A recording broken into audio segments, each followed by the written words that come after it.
નમસ્કાર, આપ જોઈ રહ્યા છો લોકમંચ ને હું છું જય શર્મા। ત્યારે સ્થાનિક સ્વરાજની ચૂંટણીઓની તારીખો જાહેર થઈ ગઈ છે ને તેને લઈને હવે તમામે તમામ પક્ષ દ્વારા તેમની ઉમેદવારીની લિસ્ટ અને કોણ હશે ઉમેદવાર તેને લઈને ભાજપ દ્વારા સેન્સ પ્રક્રિયા હાથ ધરવામાં આવી છે। તો કોંગ્રેસ દ્વારા પારદર્શિતા રહે અને સાથે કોઈ પણ ઉમેદવાર બની શકે અને તેના સ્થાનિક લોકો ઉમેદવાર બની શકે તેને લઈને QR કોડ અને ઓનલાઈન પદ્ધતિ દ્વારા આ ઉમેદવારોની પસંદગી કરવામાં આવી રહી છે। તો આમ આદમી પાર્ટી દ્વારા કેટલીક જગ્યાએ તો યાદી પણ જાહેર કરી દેવામાં આવી છે। તે ઉતાવળ છે કે પછી ચૂંટણી લઈને પૂર્વ તૈયારીઓ કરી લીધી છે અને આ વખતે સમગ્ર રાજ્યની અંદર પગ પેસારો કરવા માંગે છે। જેવી રીતના 2021ની વાત કરીએ તો આમ આદમી પાર્ટી દ્વારા સુરતની અંદર તો પગ પેસારો કરી દેવામાં આવ્યો હતો મહાનગરપાલિકાની ચૂંટણીની અંદર।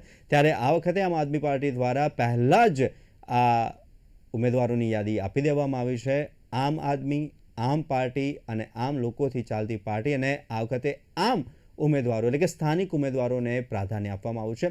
તો ભાજપ દ્વારા પણ કેટલાક ઉમેદવારોની પસંદગીની અંદર પેરામીટર્સ મૂકવામાં આવ્યા છે। કોંગ્રેસ દ્વારા પણ જે પારદર્શિતા રહે તેને લઈને ખાસ કામગીરી કરવામાં આવી છે અને હાલ જેવી રીતના અમિત ચાવડા રાજકોટ હતા તેમણે પણ કહ્યું છે કે આ વખતે અમારા ઉમેદવારોની અંદર 50% ઉમેદવારો યુવાઓ હશે।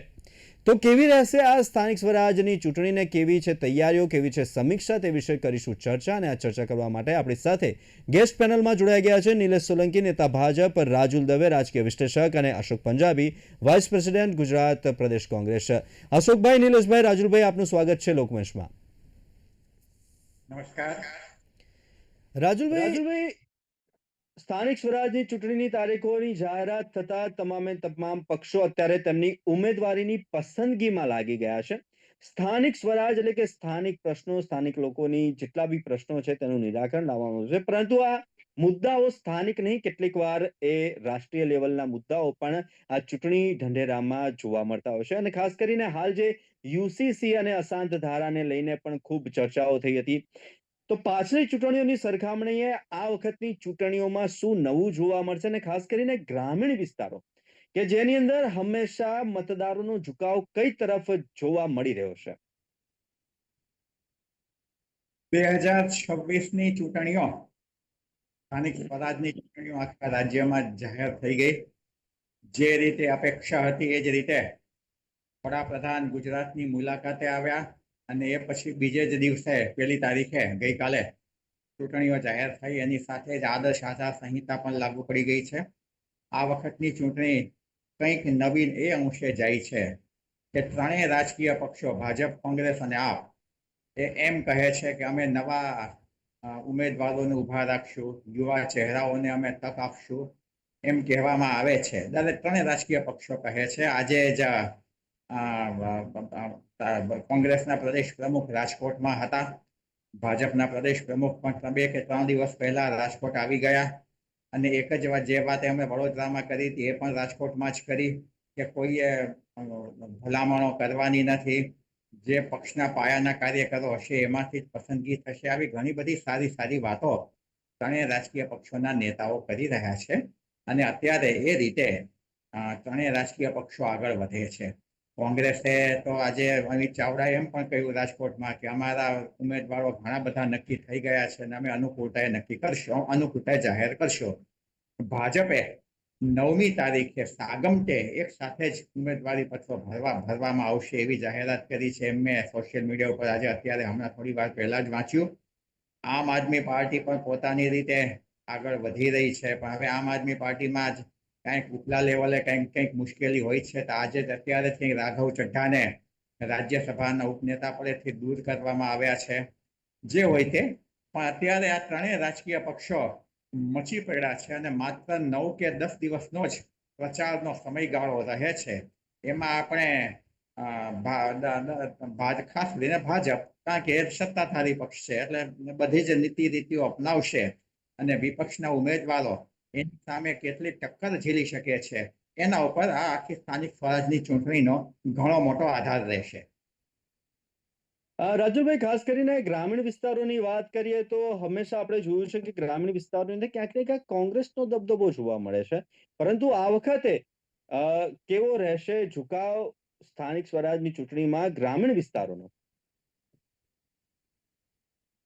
ગ્રામીણ વિસ્તારોમાં મુશ્કેલીઓ છે જ. ગ્રામીણ વિસ્તારોના પોતાના પ્રશ્નો છે. દાખલા તરીકે ખાતરના પ્રશ્નો છે. પછી આ વરસાદ પડ્યો તો દિવાળી પછી એને એમાં જે આપવું જોઈએ, સહાય આપવી જોઈએ, એ નથી પૂરી મળી, એવો પણ ઘણો બધો પ્રશ્ન છે. ઘણી ફરિયાદો છે ગ્રામીણ વિસ્તારોમાં રસ્તાઓના અને ઇલેક્ટ્રિકના ફરિયાદો પણ સાંભળવા મળે છે. પણ એ છતાં જયભાઈ, એક વાત તો ચોક્કસ દેખાય છે કે આ ગુજરાતની પ્રજા કંઈક અંશે વિશિષ્ટ તો લાગે જ છે. કારણ કે છેલ્લા 31 વર્ષથી કોઈ પણ સંજોગો હોય, પણ કોઈ પણ પરિસ્થિતિ હોય, કોઈ પણ બાબત હોય, એક જ રાજકીય પક્ષ ઉપર મંજૂરીની મહોર મારે છે. ક્યારેક આપણને એમ લાગે કે ગ્રામીણ વિસ્તારોમાં બદલાવ આવશે, પણ એ બદલાવ જેવો જોઈએ એવો આવતો નથી. 2021માં ગ્રામીણ વિસ્તારોમાં આવો દેખાવ જોવા મળેલો. આજના જ અખબારોમાં છે કે એ પછી ભાજપે કઈ રીતે પક્ષ પલટાઓ કરાવીને તાલુકા પંચાયતો કબજે કરી. સુરતમાં પણ આપણને ખબર છે કે આપના કોર્પોરેટરો ચૂંટાયા હતા, એ પછી ભાજપમાં એ લોકો ભળી ગયા.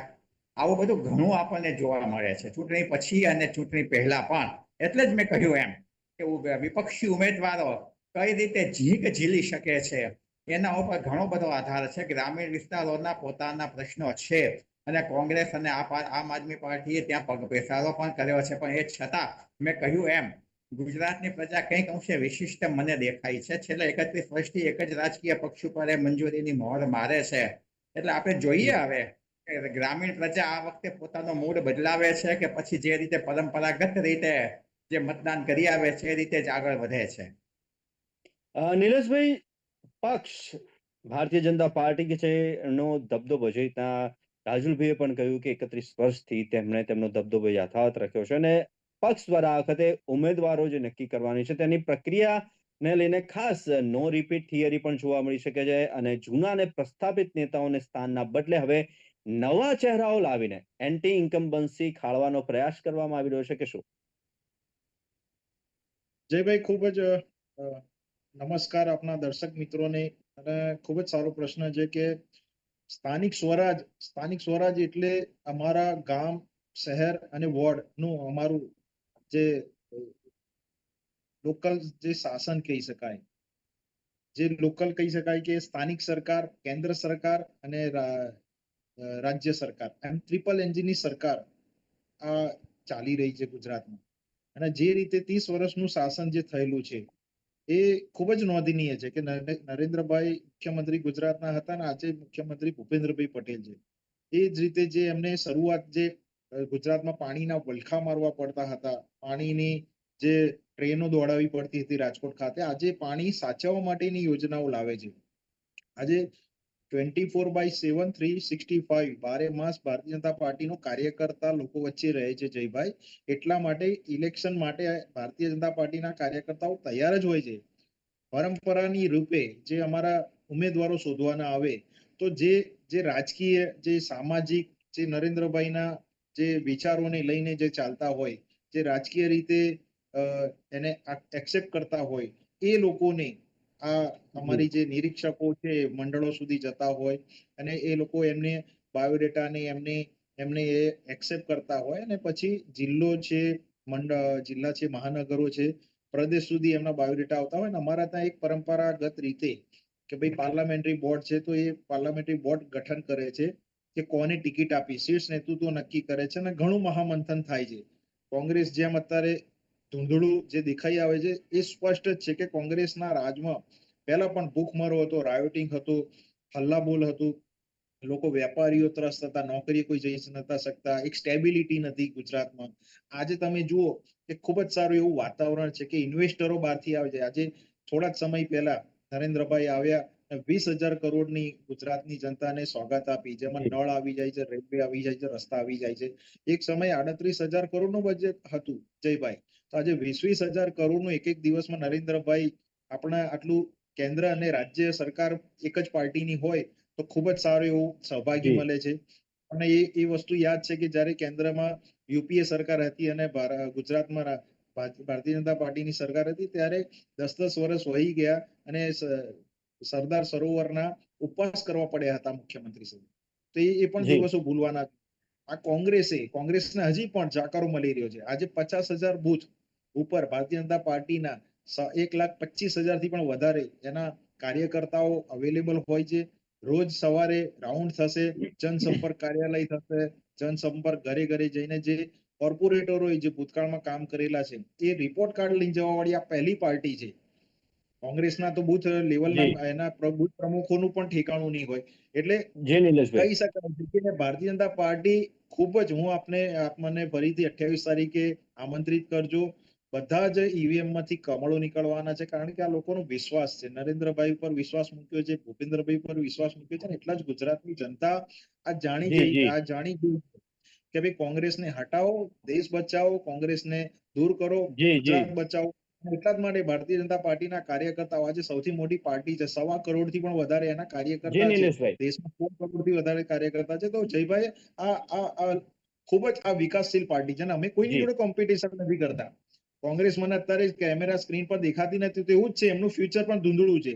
તો આ એક વિકાસશીલ પાર્ટી છે, ને એટલા જ માટે કહી શકાય છે કે બાળકોથી માંડીને વૃદ્ધા સુધી આ સરકારે સરકારી યોજના માટે નિલેશભાઈ આપને અટકાવવાનો પ્રયત્ન કરું છું. અશોકભાઈ, કોંગ્રેસ આ વખતે ખાસ કરીને ટેકનોલોજીને હાઈટેક પ્રચાર ઉપર ભાર મૂકી દેશે, અને કોંગ્રેસે આ વખતે ઉમેદવારી જે છે તે પારદર્શિતા રહે, અને કોઈ પણ એ જે જગ્યાનો છે, જે પાલિકાનો છે, જે નગરપાલિકાનો છે કે જે વોર્ડનો છે, ત્યાંનો સ્થાનિક વ્યક્તિ એ ઉમેદવાર બની શકે તેને લઈ ઓનલાઈન પદ્ધતિ પણ અપનાવી છે. તેનાથી પક્ષને કેવો પ્રતિસાદ મળ્યો છે? સ્થાનીય સ્વાયત્ત સંસ્થાઓની ચૂંટણીમાં લગભગ 10,000 જેટલી સીટો છે આખા ગુજરાતમાં. એટલે આપણે કહી શકીએ છીએ કે મિની એસેમ્બલીનું ઇલેક્શન આ થઈ રહ્યું છે. છેલ્લા 30 વર્ષથી સતત કેન્દ્રમાં 12 વર્ષ થયા, ગુજરાતમાં 30 વર્ષ થયા, અને પંચાયતોમાં ભાજપનું શાસન હોવા છતાં પણ આજે આખા ગુજરાતના જિલ્લાઓની પરિસ્થિતિ શું છે, લોકો આ વિચારી રહ્યા છે.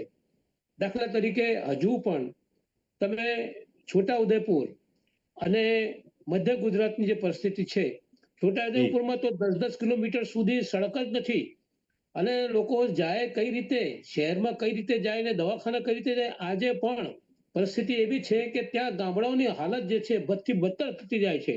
30 વર્ષના શાસન પછી પર કેપિટા ઇન્કમ પણ લગભગ ખતમ થઈ ગઈ છે. જે ગુજરાત પર કેપિટા ઇન્કમમાં 3જા નંબર હતું 95માં, આજે આ ગુજરાત લગભગ 13મા નંબર ઉપર પર કેપિટા માથાદીઠ આવકમાં પહોંચી ગયું છે.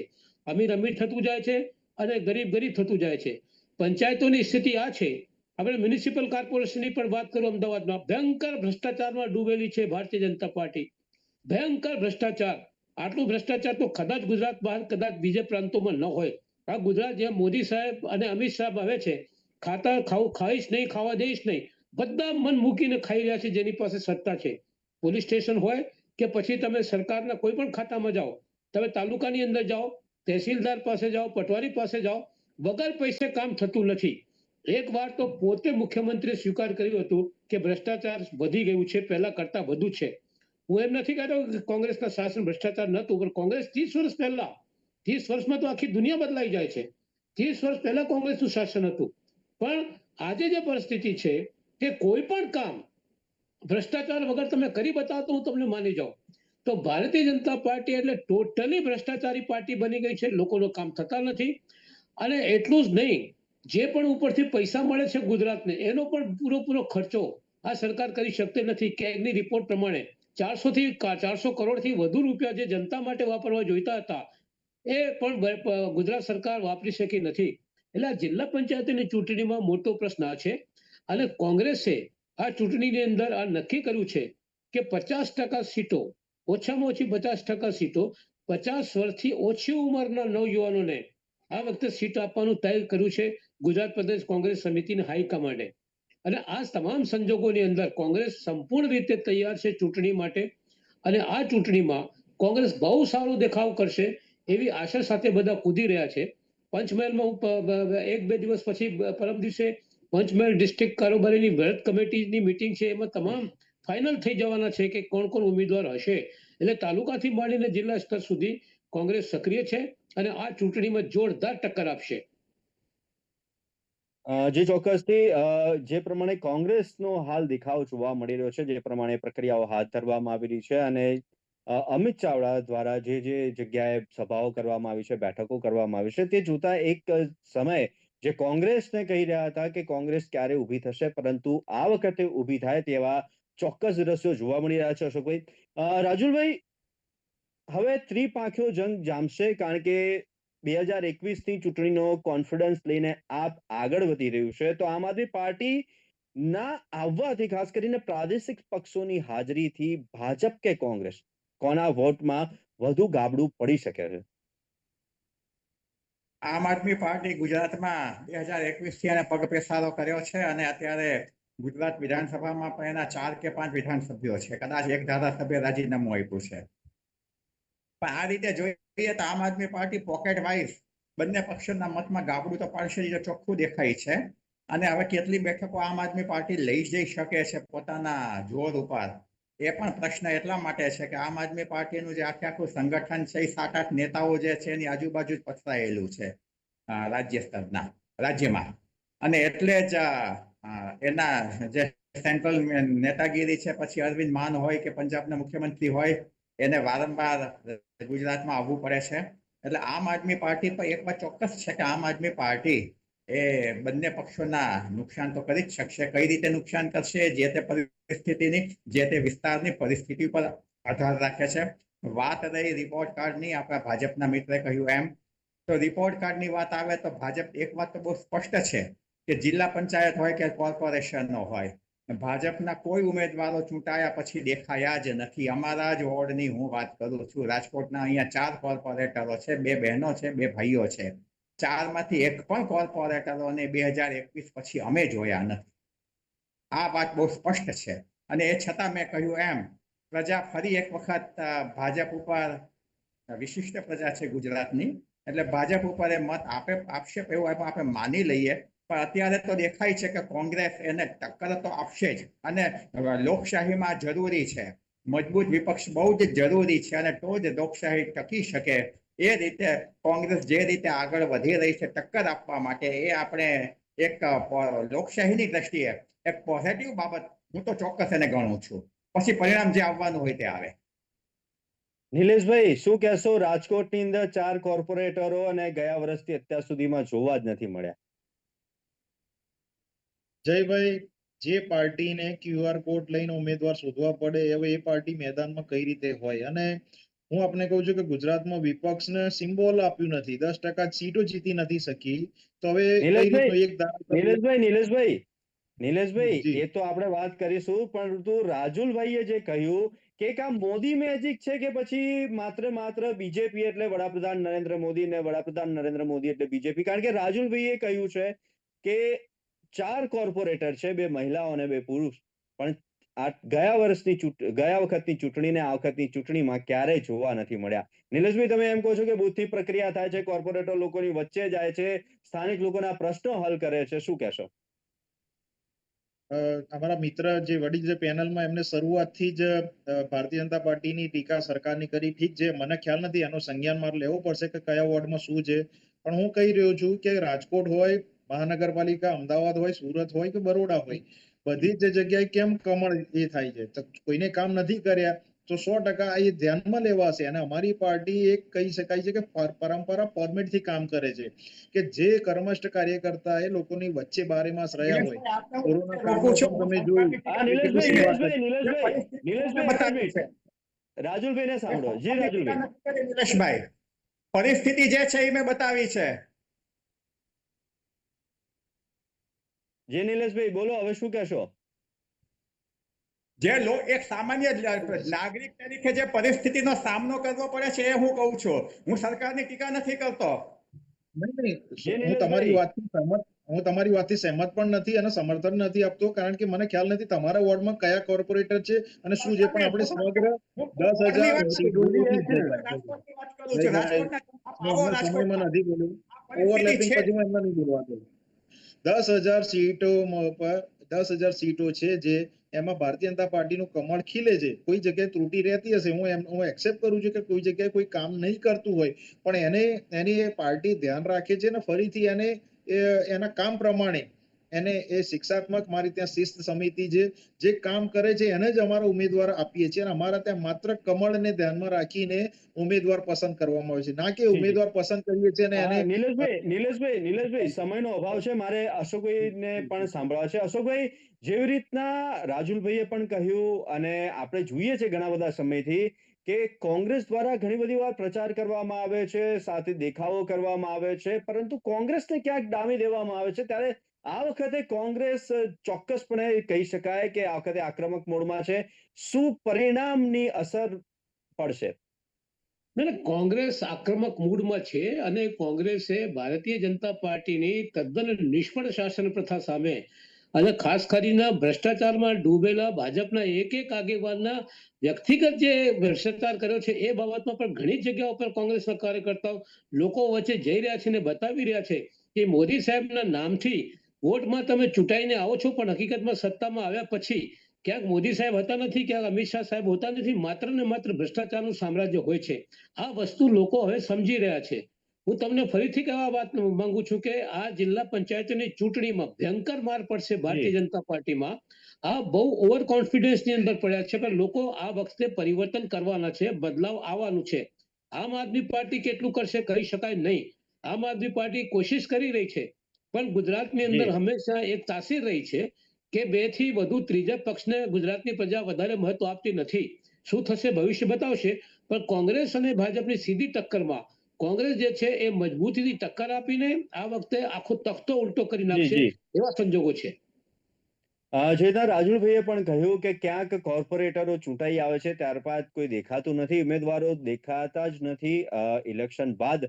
અને ખાસ કરીને અત્યારે સ્થાનિક સ્વરાજને લઈને કોંગ્રેસ પણ આક્રમક મૂડમાં જોવા મળી રહ્યું છે. તો આવનારો સમય જ બતાવશે કે કોણ કઈ સીટ ઉપર બાજી મારે છે. પરંતુ નિલેશભાઈના કહેવા પ્રમાણે ભાજપનું કમળ ખીલવાનું છે. તો નિલેશભાઈ, રાજુલભાઈ અને અશોકભાઈ, આપ અમારી સાથે ચર્ચા કરવા માટે જોડાયા લોકમંચમાં, તે બદલ ખૂબ ખૂબ આભાર.